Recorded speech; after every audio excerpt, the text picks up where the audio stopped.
Tesla has just announced that their Model 3 electric vehicle is now eligible for the full $7,500 credit under the Inflation Reduction Act of 22. So just to give you a little bit more information, up until this point, Tesla Model 3 was only eligible for no more than $3,750 of a tax credit. So now it's doubled.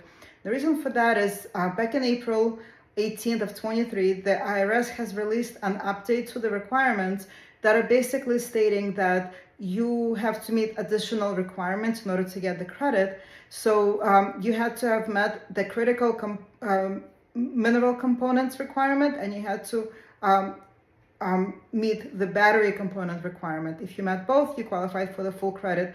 Otherwise, you only get half of the credit if you met one of those requirements. That's in addition to having been manufactured in North America and being one of the required vehicles manufacturers.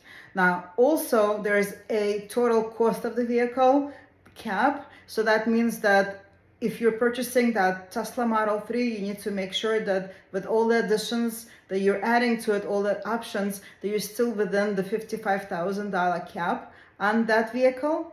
And you also need to meet your AGI requirement. If you're single, that's $150,000. If you're married filing jointly, that's $300,000.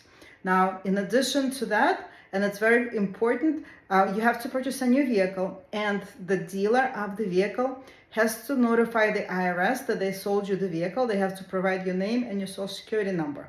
So that's something that's very important. If that step is not completed, you will not get the credit. So make sure that if you are going out and you're purchasing that Tesla Model 3, you're saving yourself $7,500 off of that purchase price.